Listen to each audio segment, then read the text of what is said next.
Brillant élève, il a commencé sa vie active comme businessman. Il a même failli devenir pilote de ligne, mais son ambition sans frein l'a fait devenir président de la République du Bénin. Aujourd'hui, nous allons à la découverte de Patrice Talon. Restez accrochés, car nous découvrirons comment Patrice Talon a fait pour devenir l'homme le plus riche du Bénin, patron d'un conglomérat gigantesque qui ambitionne de changer le Bénin. Patrice Talon est né le 1er mai 1958 à Ouidah d'un père cheminot et d'une mère issue de la famille Guédégbé, une grande famille d'Abomey. Il a grandi dans le quartier d'Aiguegare à Porto Novo, où sa famille possède une maison. Ce que le grand public ne sait pas, c'est que Patrice Talon est un descendant de Pierre Talon, arrivé au Bénin à la fin du XVIIIe siècle en tant que garde du fort français de Ouidah, ancien port négrier. Après un baccalauréat série C obtenu à Dakar, la capitale sénégalaise, il entre à la faculté des sciences de l'université de Dakar. Par la suite, parti en France après avoir réussi au concours de pilote de ligne d'Air Afrique, il est envoyé à la base aérienne de Digne pour la visite médicale, bien évidemment. Il est toutefois recalé pour inaptitude moteur. Ce fut une lourde déception. Mais Patrice Talon n'est pas du genre à lâcher l'affaire. Il se refait rapidement en s'installant à Paris. Les vieux réflexes prennent le dessus et Talon se lance corps et âme dans ses amours passés. Talon va désormais profiter de ses compétences commerciales. Il entre en 1983 dans l'activité de négoce des emballages et des intrants agricoles. Ici, c'est Sapoli Invest.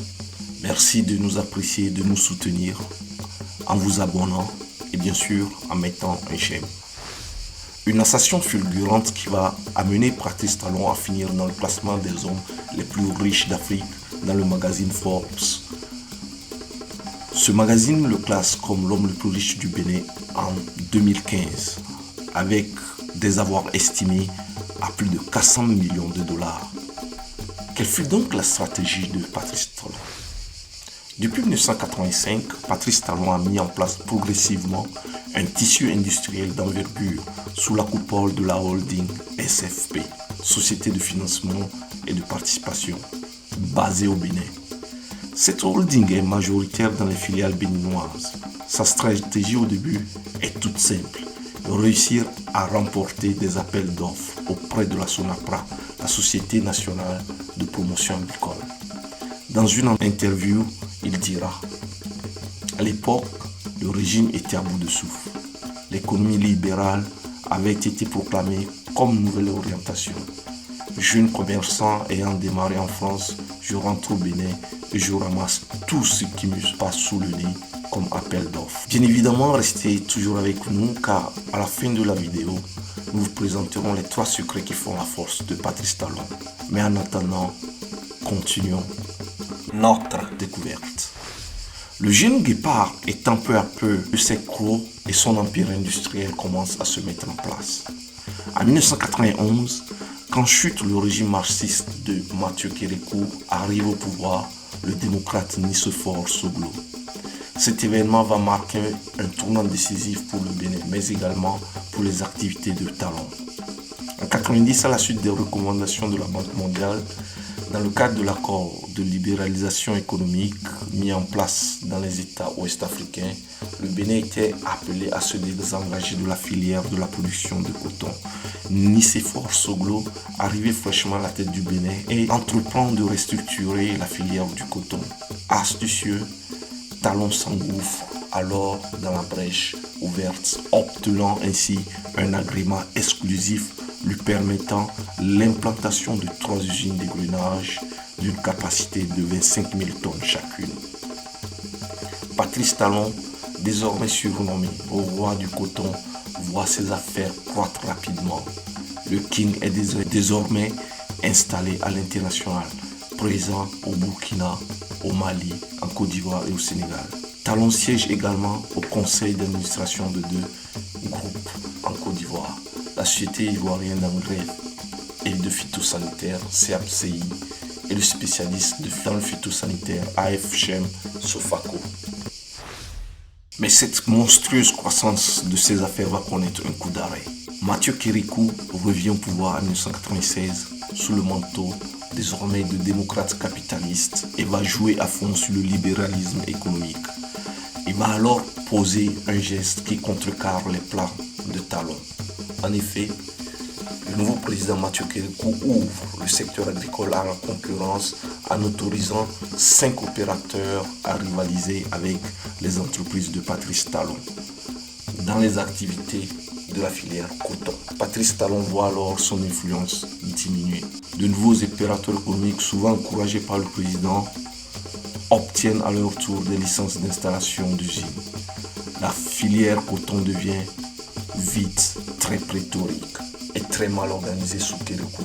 Cependant, de très bons cours du coton génèrent des profits colossaux jusqu'en 2004. Mais leur effondrement brutal en 2005 provoque la quasi-faillite de la plupart des opérateurs du secteur. Contraint de fermer, l'opérateur Fagoumou cède son usine à Patrice Talon, qui en fait la SCN. Et Mathieu Adjovi cède à son tour Ibeco. En 2006, tout va à nouveau changer pour Talon. À la tête du Bénin arrive Boni Ayi, ex-patron de la boîte, la Banque Ouest Africaine de Développement, un ami à lui. L'homme d'affaires avisé en profite pour accélérer la diversification de ses activités qu'il avait entamées. Atral est créé pour éviter de passer par de longues chaînes d'intermédiaires nécessaires aux procédures d'import et export. Un port sec est créé à Alada pour faciliter l'empotage des balles de coton. L'usine Hydrochem est opérationnelle pour la fourniture accélérée d'engrais chimiques. La SHB réutilise les graines résultant de l'égrenage du coton pour en faire de l'huile végétale. En 2008, Patrice Talon obtient auprès du gouvernement de son ami Boyini Ayi le rachat de 10 usines d'égrenage encore sous le contrôle étatique, ce qui fait du groupe Talon de facto un quasi-monopole de la filière coton avec 15 usines sur 18 au total. Très rapidement, il deviendra le premier investisseur privé béninois et le premier employeur privé. En 2010, une brouille va naître entre l'homme d'affaires et le président Boni Ayi. Accusé de divers crimes économiques relatifs à la filière coton, s'ensuivront des batailles juridiques. L'homme d'affaires doit fuir clandestinement son pays pour la France, d'où il apprendra de nouvelles accusations portées contre sa personne. Tentative d'assassinat du président de la République par empoisonnement. Cette fois, son sort semble définitivement scellé. Il commence par perdre des juteux marchés qu'il avait avec l'État béninois, notamment le PVI, programme de vérification des importations, qui est brutalement retiré sans dédommagement à Patrice Talon. La Sodeco est réquisitionnée par l'État et il est reproché à Patrice Talon d'avoir fraudé sur les subventions d'engrais de la campagne 2011. En 2015, après 3 ans d'exil, notre compétiteur né retombe sur les pieds. Un nom lui est prononcé, l'affaire est classée. Il peut rentrer au Bénin et se lancer en politique avec des idées telles que le mandat présidentiel unique et la consolidation de la République. Pendant ce temps, l'homme aux 1000 ressources étend sa mainmise sur le Bénin. Ses affaires en déclin avant son règne renaissent et reprennent leur expansion. Selon nos estimations, la fortune personnelle de Patrice Talon est estimée à plus de $1 milliard en 2023.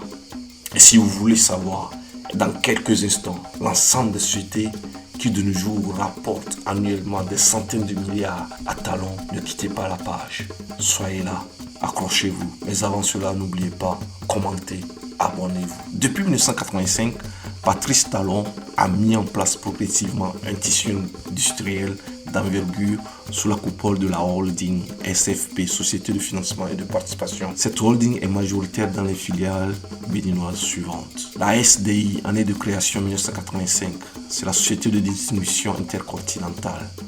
Elle est spécialisée dans la distribution d'intrants agricoles. Elle est présente au Burkina, en Côte d'Ivoire, au Togo, au Mali et au Sénégal.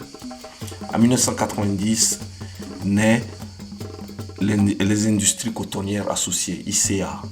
société chapeautant les premières usines d'égrenage du groupe, puis 2 usines rachetées par la suite aux opérateurs privés Ibeco et SCN.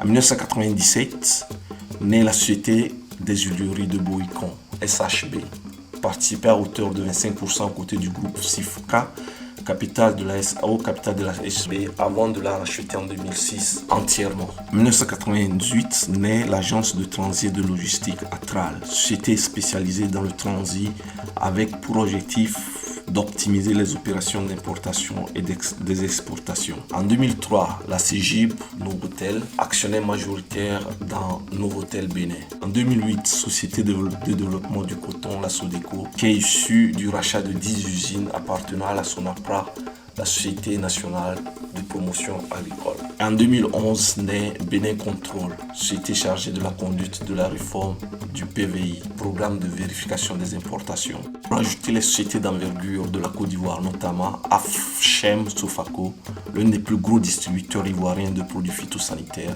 la CAPCI, une usine de fabrication d'engrais à San Pedro. En outre, le groupe détient des parts minoritaires dans la Société de gestion et d'intermédiation SGI Bénin, la CERO, SEM et UBA Bénin. Pour finir, voici les 3 paroles, les 3 voix qui font de Talon un homme puissant. 1. La croyance en ses propres capacités. Patrice Talon a toujours cru en ses propres potentialités.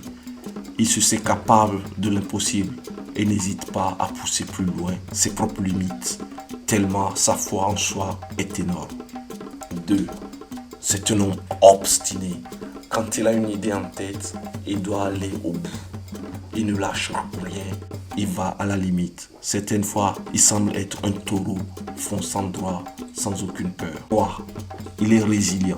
C'est un dur à mourir, un phénix qui sait naître de ses cendres.